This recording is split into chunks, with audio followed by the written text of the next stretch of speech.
मर्यादित त्या ठिकाणी झालेली, पण छत्रपती राजे फक्त जगाच्या पाठीवर एकच झाले. असा होता जिजाऊचा लाला, असा होता माझी जाऊने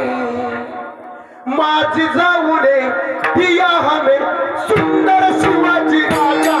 माझी जाऊने दिया हमें सुंदर शिवाजी राजा. माझी जाऊने दिया हमें सुंदर शिवाजी राजा. माझी जाऊने दिया हमें सुंदर शिवाजी राजा.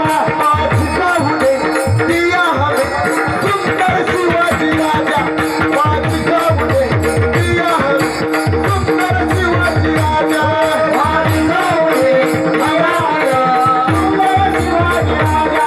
माझी जाऊने दिया हमें सुंदर शिवाजी राजा. म्हणून मागे चालत होती प्रजा. म्हणून मागे चालत होती प्रजा. माझी जाऊने दिया हमें सुंदर शिवाजी राजा. माझी जाऊने दिया हमें सुंदर शिवाजी राजा. माझी जाऊने दिया हमें सुंदर शिवाजी राजा.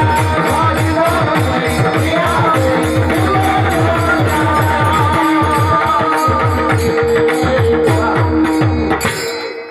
माझी जाऊने दिया हमें सुंदर शिवाजी राजा. मग या मावळ्यांचं दैवत होते राजे. हे मावळे एकजुटीनं, एकनिष्ठतेनं, निष्कामतेनं, अपेक्षा रहित, देहावर उदास होऊन स्वराज्यासाठी राजांच्या सोबत लढत होते. मी पटपट तुम्हाला 2-3 उदाहरणं सांगून पुढे जातो. देहावर उदास अवस्था नेमकं म्हणायचं कशाला आणि अपेक्षा रहित जीवन म्हणायचं कशाला? मला विठाला विठाला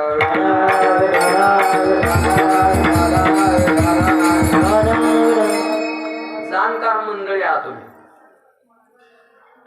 प्रेड तो चालू आहे सध्या लग्न सरायचा. लक्षात ठेवा. असा एखादा लग्नाचा मंडप आहे का हो की त्या लग्नाच्या मंडपामध्ये, त्या लग्नाच्या मंडपामध्ये नवरदेवाचा बाप हजर नाही,